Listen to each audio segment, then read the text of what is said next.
जैसे कि आप देख सकते हैं इस समय हम मदरसा पे मौजूद थे, जो कि आज स्वतंत्रता दिवस का अवसर है, राष्ट्रीय पर्व और त्यौहार है जो कि काफ़ी धूमधाम से यहाँ पर मनाया जाता है गंगा जमुना तहजीब से। तो हमारे बीच में मुफ्ती साहब हैं और इस स्वतंत्रता दिवस को लेकर के आप क्या उपदेश देना चाहते हैं लोगों के अंदर, जो कि एकता का एक पैगाम जाए, तो उस पर क्या कहना चाहेंगे आज 15 अगस्त के दिन? देखिए, हमारे बुजुर्गों ने जिस चीज़ के लिए इतनी कुर्बानी दी, इतना बलिदान दिया,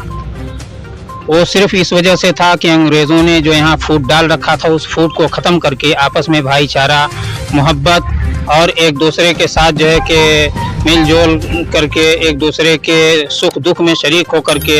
एक दूसरे का साथी बन जाएं, एक दूसरे के काम आएँ। ये जब हमारे लिए जो है कि 15 अगस्त आता है, हमें इसी चीज़ का पैगाम देता है कि आपस में भाईचारा कायम करें, एक दूसरे के साथ जो है कि दूसरे तमाम निस्बतों पर न बांटें, बल्कि यहाँ के भाईचारा को बरकरार और कायम रखें। जी, और जैसे कि हमारे बीच मुख्य अतिथि के रूप में जिला पंचायत क्षेत्र मूर्तियां से जो कि सदस्य रहे नीरज जी जुड़ चुके हैं, तो इस स्वतंत्रता दिवस के अवसर पे आप भी कुछ दीजिए, क्योंकि यहाँ क्या है, एकता और भाईचारा इतना बेहतरीन ढंग से देखा जाता है कि लोग एक दूसरे के प्रति इतना प्यार और भावनाएं व्यक्त करते हैं कि यहाँ दर्द किसी हिंदू को होता है तो उसका दर्द मुसलमान अपने दिल के अंदर महसूस करता है, अगर दर्द किसी मुसलमान को होता है तो उसका दर्द हिंदू अपने अंदर एहसास करता है। हम यही एकता और भाईचारा के लिए हमेशा लड़ते आए हैं और शुरू से इसी की लड़ाई रही है, तो इसके बारे में आप क्या कहना चाहेंगे? सबसे पहले आपके चैनल को ढेर सारी बधाई और शुभकामना, और स्वतंत्रता दिवस के भी ढेर सारी बधाई और शुभकामना। धन्यवाद आपको भी। मैं आपके चैनल के माध्यम से देशवासियों, प्रदेशवासियों, क्षेत्रवासियों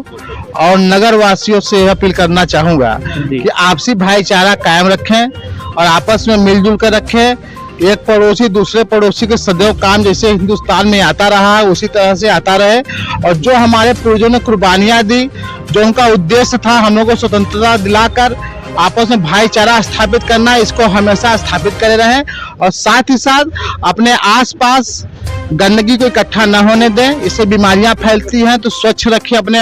अगल बगल के वातावरण को, अपने गली मोहल्ले को, अपने घर के अगल बगल स्वच्छता के अंतर्गत उसको ठीक रखें। और साथ ही साथ वृक्ष लगाएं, क्योंकि आज पेयजल पानी की गंभीर समस्या उत्पन्न हो गई है, तो ज़्यादा से ज़्यादा वृक्ष लगाएं और वृक्षों को कहीं से नुकसान न पहुंचाएं, कहीं से उनको काटे न, और साथ ही साथ आपस में भाईचारा स्थापित करके अच्छे तरीके से इस पर्व को मनाएं, और साथ ही साथ आने वाली जो पीढ़ियां हैं, आने वाली नस्लें हैं, उनको भी एक संदेश देने का काम करें। जी, धन्यवाद। जैसे कि हमारे बीच में एडवोकेट साहब भी जुड़ चुके हैं, तो आप क्या कहना चाहेंगे कुछ उपदेश के तौर पे, जो लोगों के अंदर एक भाईचारा हो और जो नन्हे मुन्ने बच्चे हैं उनको देश के प्रति एक आकर्षण हो? सबसे पहले मैं 15 अगस्त की मुबारकबाद देता हूँ पूरे देश को,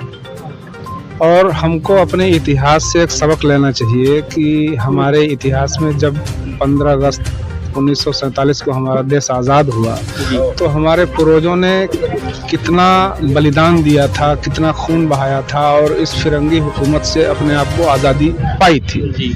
और उसके बाद हमारे भाईचारे को वो बांटना चाहते थे, और हमने अपने भाईचारे को मजबूती से कायम रखा और आज तक उसको कायम रखे चले आ रहे हैं। तो सबसे पहला संदेश यही देना चाहते हैं कि कम से कम हमारे देश में भाईचारा कायम रहे और एक दूसरे के सब सहयोगी बने रहें और एक दूसरे के सुख दुख में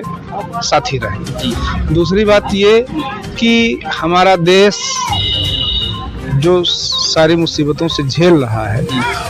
उसमें सबसे अहम रोल इसको बांटने का ही तरीका ईजाद किया जा रहा है। जो भी ताकतें हैं वो हमको बांटना चाहती हैं, और हमको किसी भी हाल में बंटना नहीं चाहिए, और अपने देश को हर सूरत में कामयाबी के पथ पर आगे बढ़ाना है। जी, धन्यवाद। जैसे कि आप देख सकते हैं, मैं इस मदरसे पर मौजूद था, जो कि गंगा जमुना तहजीब के नाम से भी एक तरह से आप जान सकते हैं इसको, जो कि देश में एकता और भाईचारा का